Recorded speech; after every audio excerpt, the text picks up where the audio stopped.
로마서 15장 14절부터 21절까지의 말씀입니다. 내 형제들아, 너희가 스스로 선함이 가득하고 모든 지식이 차서 능히 서로 권하는 자임을 나도 확신하노라. 그러나 내가 너희로 다시 생각나게 하려고 하나님께서 내게 주신 은혜로 말미암아 더욱 담대히 대량 너희에게 썼노니, 이 은혜는 곧 나로 이방인을 위하여 그리스도 예수의 일꾼이 되어 하나님의 복음의 제사장 직분을 하게 하사 이방인을 제물로 드리는 것이 성령 안에서 거룩하게 되어 받으실만 하게 하려 하심이라.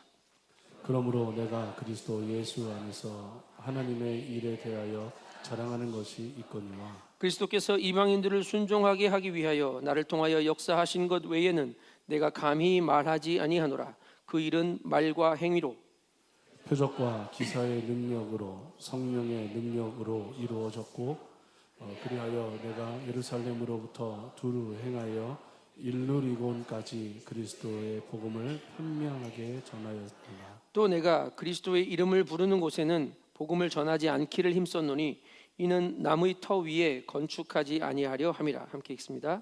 기록된 바 주의 소식을 받는 자들이 볼 것이요 듣지 못한 자들이 깨달으리라 함과 같으니라. 아멘. 아멘. 오늘도 설교를 이야기 하나를 들려드리며 시작하려 합니다.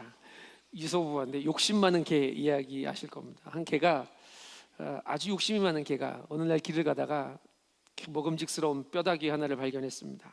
이게 웬 횡재냐 하고 뼈다귀를 물고 집으로 뛰어갑니다. 조그만 개울을 건너기 위해서 다리를 건너는데 다리를 건너다 보니까 개 한 마리가 다리 안에서 뼈다귀를 물고 있는 겁니다. 내 거보다 커 보여요. 그래서 아래를 쳐다보면서 으르렁거리고 우왕왕 짖다가 물고 있던 뼈다귀를 떨어뜨려 버렸다. 뭐 이런 이야기죠. 욕심 많은 개가 물고 있던 뼈가 물속에 풍덩 빠져버렸습니다. 입에 물고 있던 것에 만족하지 못했고 물에 비친 모습이 자기라는 것을 인식하지 못했기 때문에 생긴 일입니다. 성경에도 그렇고 세상에서도 그렇고 훌륭한 사람들의 특징 중에 하나는 뭐냐면 자신과 상황에 대한 인식이 분명하다는 겁니다. 성경에 있는 사람들은 하나님 앞에서 자신의 존재 인식과 하나님이 맡기신 사명에 대한 인식이 명확할 때 하나님이 기뻐 사용하십니다. 인식이라는 단어는 대상을 온전히 분별하고 판단하여서 아는 것이다 라고 사전은 이야기하고 있는데요, 또 다른 이런 뜻이 있습니다. 자극을 받아 저장하고 인출하는 일련의 정신 과정을 인식이라고 한다라고 사전이 이야기하더라고요. 로마서는 복음에 관한 책입니다. 우리는 바울의 편지를 통해서 복음을 인식하는 일을 온전히 하려고 합니다. 복음을 들었습니다. 복음을 받아들이고 이제 복음을 인출해야 합니다. 복음을 출력하는 과정을 바울이 지금 15장에 설명하고 있는 겁니다. 그 첫 번째가 복음 생활이었고요, 오늘 말씀은 지난주부터 이어지는 복음을 전하는 일에 대한 이야기입니다. 나를 통과한 복음이 온 땅으로 확장되어가는 복음의 확장을 이루기 위해서 우리의 인식과 우리의 모습과 우리의 태도가 어떠해야 하는지를 오늘 본문은 우리에게 가르쳐 줍니다. 사랑하는 드림가족 여러분, 모든 그리스도인은 복음 전파자의 삶을 살아야 합니다. 그가 누구이든지 복음 전파자의 삶을 살아낼 수 있습니다. 왜냐하면 복음의 주체가 하나님이시고 복음 전파도 하나님이 행하시는 일이기 때문입니다. 또 사람에게 능력이 있지 않기 때문입니다. 전하는 복음에 그 말씀의 능력이 있기 때문에 누구나 복음 전파자가 될 수 있는 거죠. 그래서 복음의 사람들은 그 능력의 복음이 잘 전달될 수 있도록 좋은 자세와 태도를 갖추어야 합니다. 오늘 바울은 로마 교회 성도들에 대한 자신의 고백을 통해서 복음을 전파하는 전파자들의 태도를 이렇게 설명합니다. 첫째는 복음을 듣는 사람들을 대하는 태도가 어떠해야 하는지를 보여주고 있고요, 두 번째는 복음 전파자가 하나님을 대하는 태도가 어떠해야 하는지, 그리고 마지막에 이 복음을 전하는 일에 대해, 사역에 대해 어떠한 자세로 임해야 하는지를 바울의 오늘 글들을 읽어보면 발견하게 됩니다.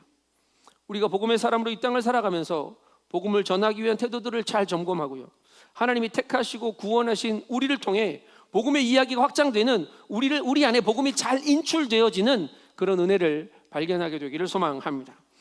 본론으로 들어가기 전에 먼저 복음에 대한 이야기를 좀 정돈하려고 합니다. 팀 켈러 목사님이 쓰신 센터 처치라는 두꺼운 책이 있습니다. 그 책의 첫 번째 챕터의 질문이 뭐냐면 복음은 무엇인가라는 질문으로 시작하는데요. 그리고 몇 가지 설명을 해갑니다. 잘 들어보십시오. 복음은 충고가 아니라 기쁜 소식이다.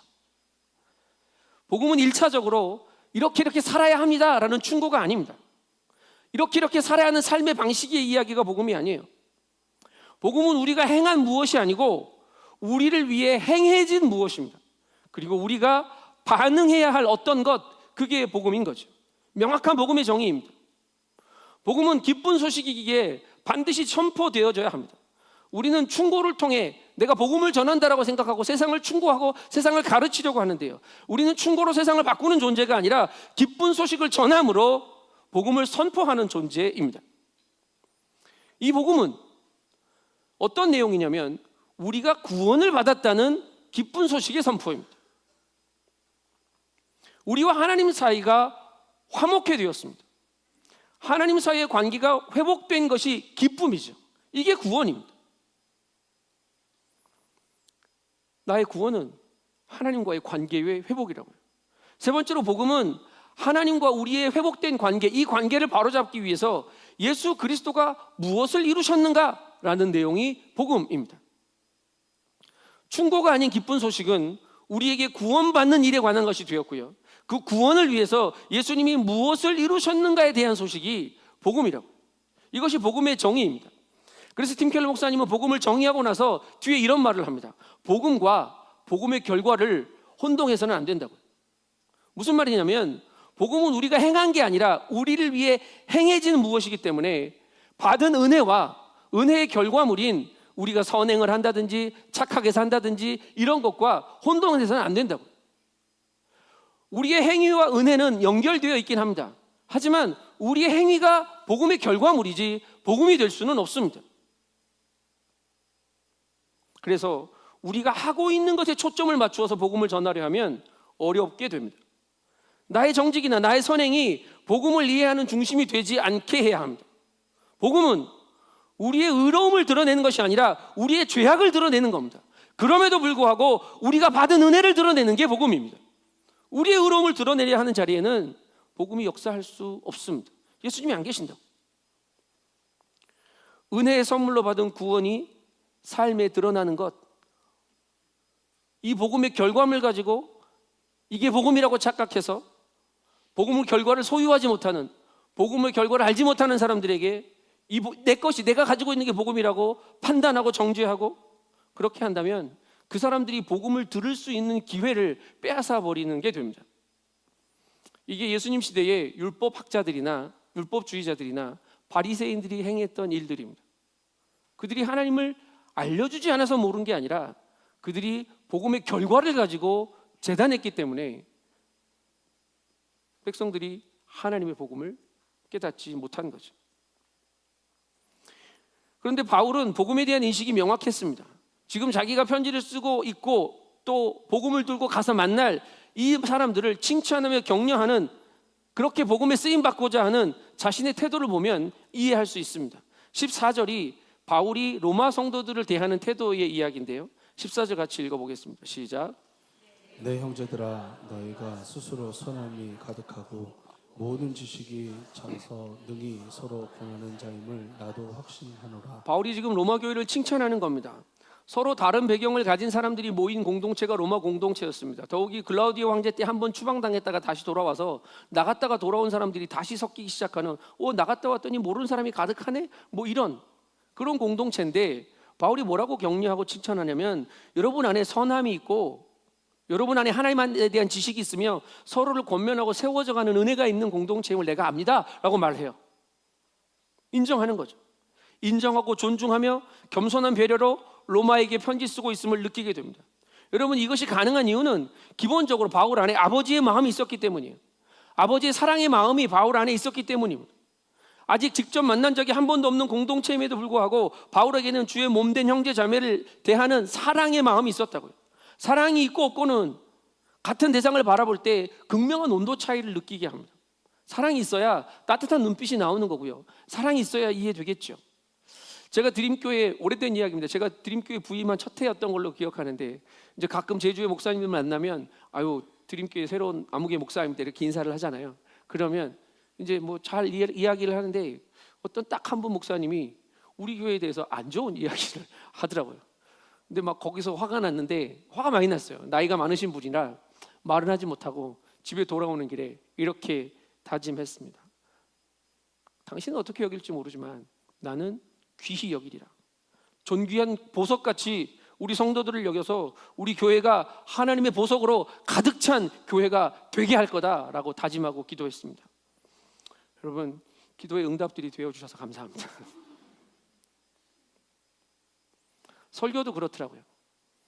제가 뭐 외부에서 많은 설교를 해본 경험이 없어서 그런지 같은 설교를 우리 교회에서 할 때하고 다른 교회에서 할 때하고 마음이 달라요. 느낌이 완전히 다릅니다. 그래서 선배 목사님한테 물어봤어요. 그 선배 목사님이 누구냐면 은퇴하시고 작년에 오셔서 설교하시는 김태권 목사님. 김태권 목사님한테 목사님은 외부 설교를 많이 하셨는데 목사님도 그러냐고, 나만 경험이 없어서 느낌이 다른 거냐고 그랬더니 목사님이 자기도 그렇다고 하시면서 이렇게 말씀하셨어요. 목양의 마음이 담긴 설교는 그렇지 않은 것과 완전히 달라, 이렇게 말씀하시더라고요. 우리 교회 성도들에게 전하는 설교가 사랑이 더 담기고 애정이 더 들어가니 말씀을 전하는 저의 온도도 다르고 말씀을 받는 여러분의 온도도 다른가 봐요. 그런데 바울은 이 은혜의 복음을 전파하는 사명이 그를 붙들어서 자기가 세운 교회든 아니든 가본 교회든 안 가본 교회든 사랑의 복음에 붙들려 모든 사람을 사랑으로 대하며 권면하고 있습니다. 그 중심에 은혜의 복음을 전하길 원하는 간절함이 있었기 때문일 겁니다. 그래서 바울이 내가 여러분에게 이렇게 쓰고 이렇게 가기를 원하는 것은 은혜 때문입니다라고 고백합니다. 15절 말씀 읽겠습니다. 시작.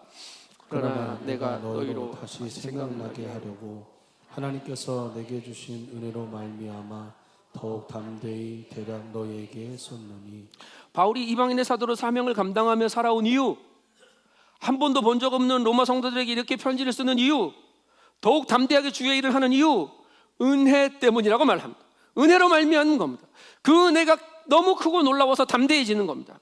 여러분, 은혜를 아는 만큼 복음이 선명해집니다. 복음이 선명해지면 삶을 담대하게 살고 기쁨으로 복음을 전파할 수 있습니다. 바울이 대략 썼다는 말은 대충 썼다는 말이 아니고 몇 가지를 썼다는 이야기예요. 중요한 몇 가지를 정확하게 쓸 수 있었던 이유도 은혜로 말미암았기 때문입니다. 사랑하는 드림가족 여러분, 우리가 살아가는 이유가 하나님의 은혜 때문이었으면 좋겠습니다. 받은 은혜 때문에 더 사랑하고, 받은 은혜 때문에 더 용납하고, 받은 은혜 때문에 나보다 남을 더 귀히 여기고, 받은 은혜 때문에 내 것을 더 내어줄 수 있는 그런 삶을 살기를 소망합니다. 바울의 이 마음은 이미 로마서를 시작하면서 한번 드러낸 적이 있습니다. 오늘 처음 하는 이야기가 아니에요. 1장 14절 15절에 보면 이렇게 말해요. 헬라인이나 야만인이나 지혜 있는 자나 어리석은 자에게 다 내가 빚진 자니라 라고 말합니다. 그러므로 나는 할 수 있는 대로 로마에 있는 너희에게도 복음을 전하기를 원하노라 라고 말했어요. 빚진 마음입니다. 은혜의 빚진 마음이라고. 사역의 동기가 은혜인데 이 주님께 은혜와 사랑의 빚을 진 심정으로 그 빚을 이웃과 열방을 향해 갚아가기 위해 복음을 전파하는 겸손하고 존중하고 배려하는 인정하는 태도가 지금 바울이 복음을 듣는 사람을 대하는 태도이고 또 하나님을 향한 태도이기도 합니다. 기억합시다. 그리스도인이 살아가는 태도를 결정짓는 가장 중요한 요인은 은혜입니다. 16절 말씀을 이어서 읽겠습니다. 16절입니다. 시작. 이 은혜는 곧 나로 이방인을 위하여 그리스도 예수의 일꾼이 되어 하나님의 복음의 제사장 직분을 하게 하사 이방인을 제물로 드리는 것이 성령 안에서 거룩하게 되어 받으실 만하게 하려 하심이라. 아멘.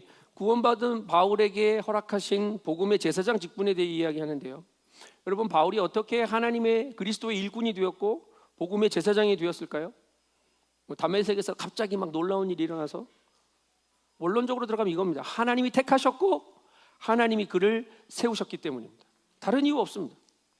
여기서 사용된 일꾼이라는 단어도 성경에서 거의 성전 제사장들과 레위인들의 사역을 나타낼 때 사용하는 단어가 그 헬라어가 오늘 일꾼이라는 단어로 쓰였고요. 제사장도 백성들이 하나님께 예배드릴 때 쓰임받는 자들이고 이 예배의 제사의 통로들입니다. 죄에 대한 속죄의 예배가 레위기에 기록되어 있습니다. 또 하나님과의 관계를 회복하는 화목의 예배가 기록되어 있습니다. 제사장들이 예배를 위해 제물을 태워 드림으로 죄가 속하여지고 하나님과 화목하여지는 거죠. 바울은 성도 한 사람 한 사람이 하나님께 거룩한 산 제물로 드려져 우리가 드리는 것이 영적 예배가 되어야 한다고 말했습니다.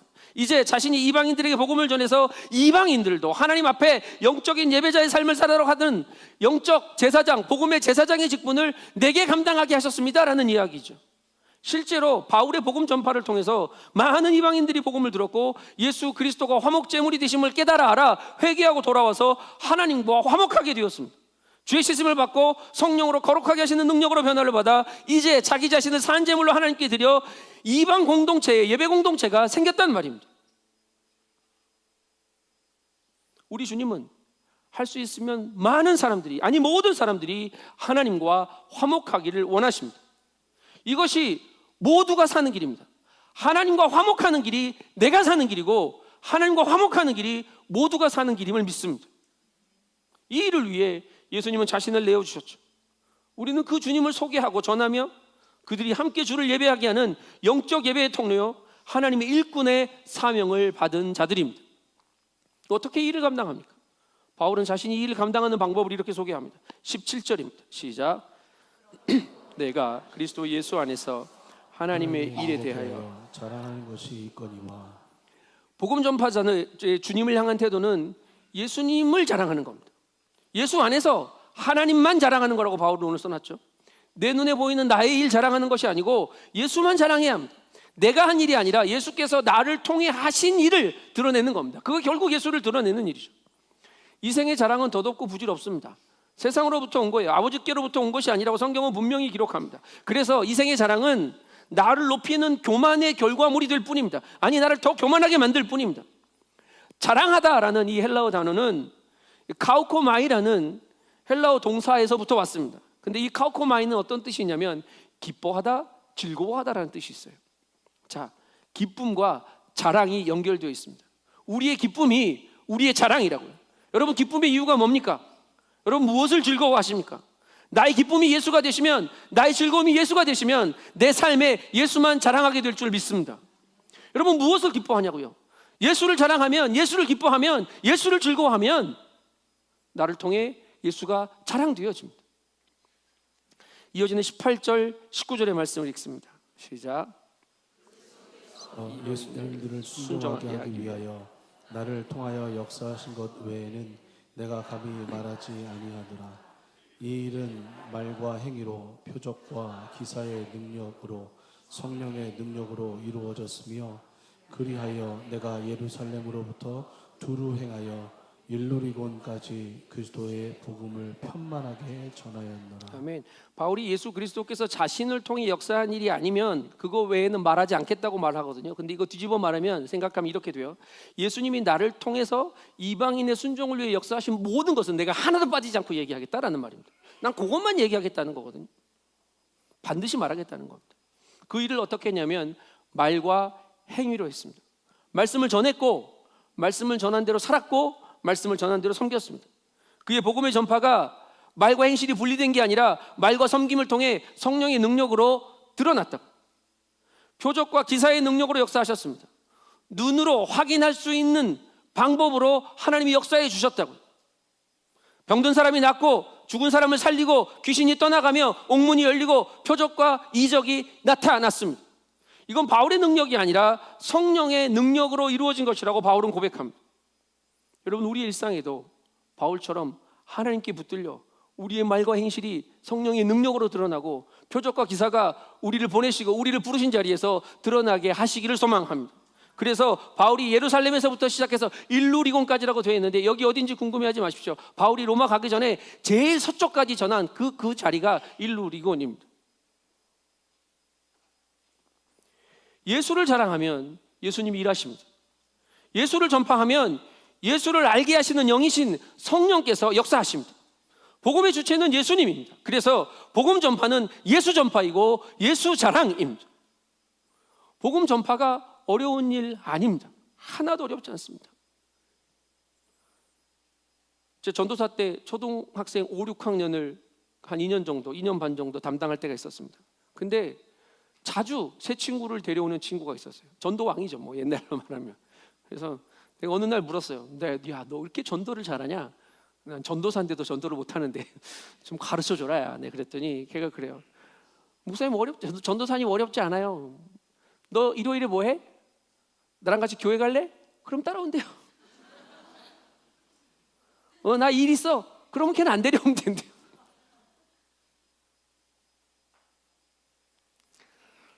변화받은 사람들의 이야기는 놀라운 기적으로 시작되는 것보다요, 작은 순종으로 시작되는 경우가 많습니다. 우리는 대단한 놀라운 기적으로 변화가 일어날 거라고 생각하는데 아니요, 일상의 기적은 그런 게 아닙니다. 제가 아는 권사님 중에 몇 번 자랑했는데 매일 생수병을 가방에 가득 들고 길을 가다가 시장에서 만나는 콩나물 아줌마, 어묵가게 아줌마, 버스 탄 버스 아저씨 생수 전해주면서 예수 믿으세요? 예수님이 당신을 사랑하세요? 힘내세요? 이렇게 전도하시는 분이 계세요. 그분이 저한테 매일 말씀을 보내주고 계세요. 또 아는 한 분은 가방에 복음 전도지를 늘 이만큼 들고 다녀요. 브릿지라는 전도지를 들고 다니면서 전철 타서 여기 옆에 있는 사람 밥이에요. 그냥 쳐서 읽어보세요라고 보여줘요. 읽으면 받아들이면 같이 기도해주고. 그분 목표가 제가 그분을 만났을 때가 한 10여 년 전인데 5,000명 전도하는 거였어요. 근데 이미 다 이루셨을 것 같아요. 더 놀라운 은혜는 뭔지 아십니까? 그분이 전철에서 전도했던 어르신이 그분의 장인어른이 되셨습니다. 홍기가 꽉 찬 젊은이 여러분, 전도하면 결혼의 문이 열릴 줄 믿습니다.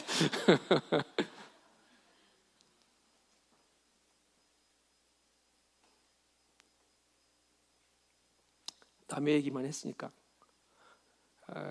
전에 어렸을 때 저희 뒷집에 막걸리 집이었습니다.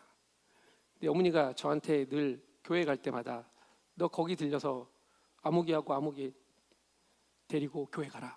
그 집 형제가 둘이었거든요. 싫어요. 귀찮죠.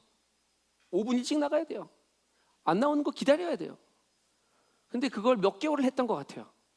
근데요, 그 형제 중에 형님이 지금 서울서 담임 목회하고 있습니다. 어제 기억나서 이름을 검색해 봤더니 진짜 이 얼굴이 그 얼굴이 그대로 있더라고요. 복음 전파는 우리가 그들을 설득해서 변화시키는 게 아니고 주님 여기 계셔. 주님이 나를 찾아오셨어 라고 말하는 거죠. 20절 21절 말씀 이어서 읽겠습니다. 시작. 또 내가 그리스도의 이름을 부르는 곳에는 복음을 전하지 않기를 힘썼노니 이는 남의 터 위에 건축하지 아니하려 함이라. 기록된 바 주의 소식을 받는 자 못한 자들이 볼 것이요 듣지 못한 자들이 깨달으리라 함과 같으니라. 바울이 지금 사역자로서의 원칙을 보여주는 겁니다. 바울은 그리스도의 심장을 가진 사람이었다고 말했죠. 그는 주의 마음을 따라 이방인의 사도로 부름받았어요. 그가 어떤 태도로 복음을 전했습니까? 나의 달려갈 길과 주 예수께 받은 사명 곧 하나님의 은혜의 복음을 증거하는 일에는 이를 마치려면 나의 생명조차도 조금도 귀한 것으로 여기지 아니한다라고 말하고 달려왔던 사람입니다. 사명의 길을 걸은 사람이죠. 그런데 그 사람이 그리스도의 이름을 부르는 곳에는 복음을 안 전하려고 힘썼대요. 이 말은 아직 복음이 전해지지 않은 곳에만 내가 복음 전할 거다라는 의미는 아닙니다. 만약에 그대로만 했다면 이미 복음 전파돼서 교회 세워진 로마에다가 편지 써서 보내야 할 이유도 없고 내가 여러분을 만나서 복음을 전하겠다라고 말할 이유도 없는 거예요. 상충되죠. 또 바울은 이런 이야기를 합니다. 남의 터 위에 건축하지 않겠다. 이 말을 통해서 복음 전파가 세력을 키우는 다툼이거나 머릿수를 가지고 경쟁하는 거거나 교회 안에서 주도권을 지휘하거나 이런 복음의 전파를 하지 않겠다라는 이야기입니다. 지금 바울은 아직 복음이 전해지지 않은 곳에서 복음을 전해야 한다는 그 긴박성에 붙들려 있는 겁니다. 그래서 나는 복음이 전해지지 않은 곳 어떤 곳이라도 달려갈 거다 그 이야기를 하는 거고요. 남이 세우는 그 터 위에 내가 들어가지 않겠다라는 말을 하는 거예요. 예수 그리스도의 소식을 듣지 못한 사람, 복음의 은혜를 들었지만 누리지 못하는 모든 사람에게 그들을 바울은 전도 대상으로 생각하고 있는 겁니다. 우리 교회도 이런 복음의 긴박성에 참여하는 은혜가 있기를 소망합니다. 물론 이번 여름 아웃리치도 이 긴박성에 참여하는 놀라운 은혜입니다. 매우 중요한 선교의 사역이에요. 그런데 우리가 꼭 기억해야 할 게 있습니다. 이 제주 땅에도 복음을 듣지 못했거나 듣고도 받아들이지 못한 사람들이 있다는 걸. 이 사람들을 전도해야 합니다. 요즘 교회는 대부분 수평이동입니다.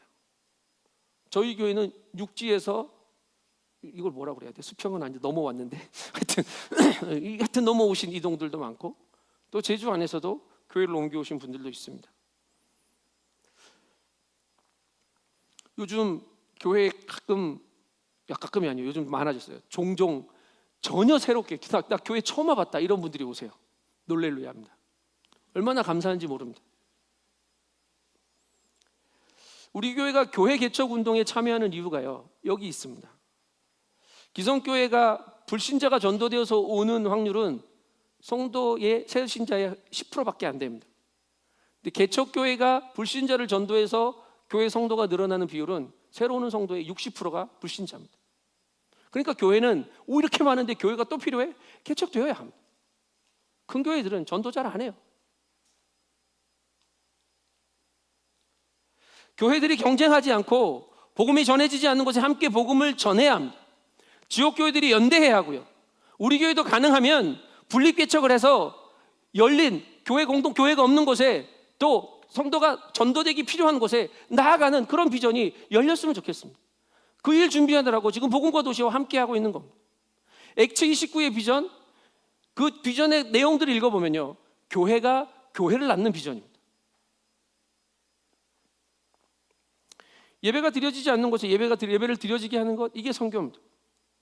복음을 듣고 알았지만 예수를 온전히 예배하지 못하고 내 삶을 온전한 산 제물로 드리지 못하는 부족함이 늘 우리에게 여전히 있음을 봅니다.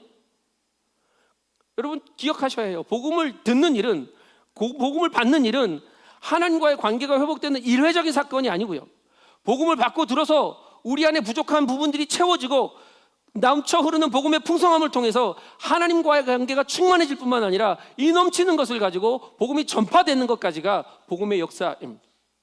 그래서 바울은 지금 로마 성도들에게 복음을 전하고 편지하고요, 또 가겠다고 이야기하는 겁니다. 복음은 내 삶에, 우리의 삶에 선포되어져야 하고 전해져야 합니다. 그리고 그 선포된 복음을 사는 사람들이 또 복음 전파자의 삶을 살아야 합니다. 날마다 여러분의 삶에 복음을 선포하게 되시기를 축복합니다. 그리고 그 선포된 복음으로 복음 전파자가 되시기를 소망합니다. 그럼 누가 복음 전파자로 살 수 있겠습니까? 열심히 많은 사람이 아닙니다. 복음을 온전히 인식한 사람입니다. 내가 행한 무엇이 복음이 아니라 날 위해 예수가 행하신 일이 복음임을 깨달아 알아 그 복음의 은혜에 날마다 반응하며 복음을 삶으로 전하는 사람이 복음 전파자입니다. 복음의 인식은 우리를 겸손하게 하고 상대를 존귀히 여기며 칭찬하고 인정할 수 있는 태도를 가지게 합니다. 왜? 은혜를 깨달아 알게 하거든요. 서로를 세우고 격려하며 복음으로 함께 세워져가는 드림 공동체 되기를 소망합니다. 복음에 대한 인식이 온전해질 때 이 은혜의 빚을 갚기 위해 복음 전파가 해도 되고 안 해도 되는 일이 아니라 반드시 갚아야 하는 이 복음의 은혜의 빚임을 알고 살아가게 하실 겁니다. 복음 전파하는 일은 예수를 자랑하는 일이고 예수를 기뻐하는 일이고 예수와 함께하는 일입니다. 날마다 예수의 기쁨으로 충만해서 삶의 풍성한 예수 자랑의 복음 전파가 넘쳐 흐르기를 소망합니다. 복음 전파는 예수님이 오신 이유를 가장 잘 살아내는 하나님이 가장 기뻐하시는 일입니다. 예수님은 이 땅에 우리의 영혼을 구원하시기 위해 오셨습니다. 한 영혼을 구원하시기 위해 오셨다고요. 잃어버린 한 양을 찾아 어깨에 메고 기뻐하시는 주님의 마음이 여전히 유효합니다. 그래서 예수님은 당신의 기쁨을 위해 우리가 전할 때마다 우리 곁에서 함께 하신다고요. 이렇게 이해하시면 됩니다. 우리가 전하면 예수님이 구원하신다. 할렐루야. 우린 전하는 겁니다. 예수님이 구원하세요. 우리에겐 구원할 능력이 없습니다. 때를 얻든지 못 얻든지 복음 전파에 힘쓰는 드림 가족들 되시기를 축복합니다. 책 제목에 이런 책이 있습니다. 날마다 111 전도. 내과 의사 선생님이 쓰신 책인데요, 이렇게 선포해요. 나는 111 사역자다. 하루에 한 명 이상에게 유일한 예수 그리스도를 전한다. 이게 그분의 캐치프레이즈. 부담되시죠? 이렇게 갑시다. 일주일에 한 명 이상에게 유일하신 하나님을 한번 전해보겠다. 근데 부담돼요. 어떻게 해야 되지? 어렵지 않다고 말씀드렸잖아요. 그냥 작은 축복의 말 건네면 되는 겁니다. 사랑해, 축복해, 힘들지, 내가 위해서 기도할게, 예수님도 널 사랑하실 거야. 이런 말이 쌓여서 복음 전파가 되는 겁니다. 전해보고, 또 내가 기쁨으로, 나 힘든데 그럼에도 불구하고 기쁨으로 사는 이유가 나의 자랑이신 예수님 때문임을 그 사람이 알면 되는 겁니다. 너 왜 이렇게 기분 좋아? 예수님 때문에. 너 뭐가 그렇게 행복해? 예수님 때문에. 너 지금 아프잖아. 아니, 예수님 계시잖아. 너 지금 돈 없잖아. 아니, 예수님 계시잖아. 이게 우리의 전도가 될 수 있습니다. 나를 부르시고 나를 보내신 예수를 소망하는 그 자리, 예수 기쁨의 자리에서 즐겁게 노래하고 기쁘게 찬송해서 우리의 삶의 모든 찬송이 복음 전파의 사명을 온전히 감당하는 한 주간 살아가시기를 주님의 이름으로 축복합니다. 기도하겠습니다. 주님, 죄 많고 허물 많은 우리를 건지시고 살리시고 세우셔서 복음 전파의 사명을 살게 하시니 감사합니다. 주님이 내 안에 계시니 주님을 신뢰하고 주님이 나와 함께 하시니 주님을 자랑하여 예수 생명 전하고 그 복음의 나라, 이 기쁜 소식 증거하며 살아갈 수 있게 하여 주시옵소서. 하나님, 내가 살아가는 모든 자리가 복음의 이 기쁜 소식이 충만케 하여 주옵소서. 감사를 드리며 예수님의 이름으로 기도합니다. 아멘, 아멘. 불편하지 않으신 분들은 다 자리에서 일어납시다.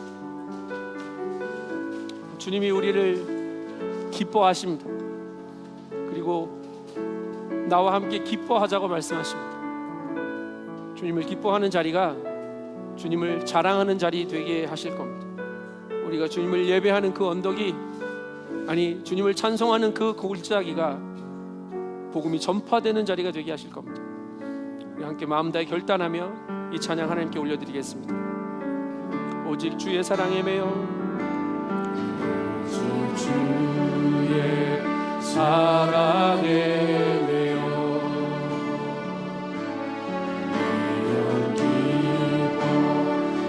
노래합니다.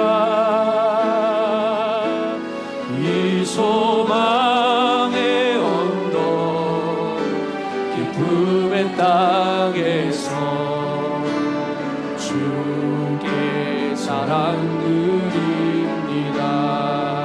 오직 주의 임재 안에, 오직 주의 임재 안에 갇혀 내 영 기뻐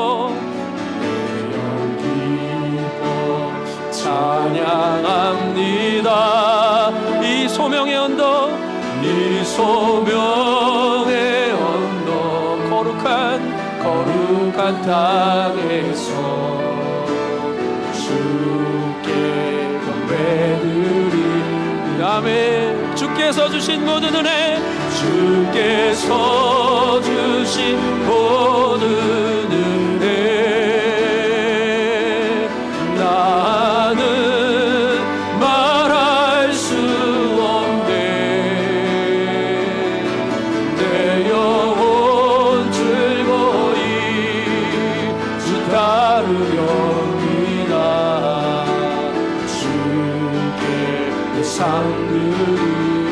주께서 주신 모든 은혜, 주께서 주신 모든 은혜,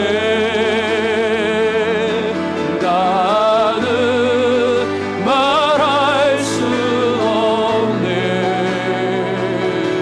내 영혼 즐거이 주 따르렵니다.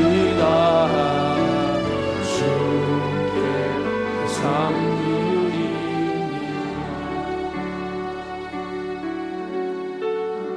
하나님, 허물투성이이고 죄 많은 우리를 내팽개치지 않으시고 주께 붙잡아 메어 주시니 감사합니다. 주님께 붙들려 있는 이 삶 주님 안에 거하게 하시고 내 온 삶 주께 드려 주님만 기뻐하고 주님만 즐거워하며 주님만 자랑하는 삶 살게 하여 주시옵소서. 눈물이 흐르는 곳이 어디입니까? 아픔이 있는 곳이 어디입니까? 하나님, 그곳에서 내 말과 행실이 성령이 함께 하시는 표적과 기사가, 주님 나라의 역사가 기쁨으로 넘쳐 흐르게 하여 주시옵소서. 주께서 허락하신 이 기쁨의 노래, 멈추지 않고 부를 때에 이 찬송으로 골짜기마다 꽃이 피고 산마다 들마다 열매 맺히는 그 은혜를 누릴 수 있도록 주여 역사하여 주시옵소서. 우리가 주님의 고심을 고백하며 귀한 예물 주께 드립니다. 물질뿐만 아니라 우리의 몸도 마음도 시간도 건강도 생명도 주님께 드리오니 쓰여지는 곳마다 아버지의 영광만 나타나게 하시고 죽어가는 영혼들이 주께 돌아와 다시 사는 복을 보게 하여 주시옵소서. 하나님, 마음이 곤고하고 절망하며 아파하는 심령들이 있습니다. 육신의 연약함으로 주의 도우심을 구하는 지체들이 있습니다. 찾아가셔서 도와주시고 낫게 하셔서 하나님과 함께하는 기쁨이 날마다 넘치게 하여 주시옵소서. 이제는 우리의 삶의 주인 되시는 예수 그리스도의 은혜와 아버지 하나님의 크고 놀라우신 사랑하심과 성령님의 내주 교통 충만케 하시는 은총이 오직 복음을 깨달아 알아 그 복음에 붙들려 복음 전파자로 살아가기로 결단하는 머리 숙인 성도들과 이들의 가정과 일터와 삶의 자리 위에 우리 드림 공동체 위에 제주역 79 훈련센터와 온 열방의 선교사님들 위에 이제부터 영원토록 함께 계시기를 간절히 축원하옵나이다. 아멘.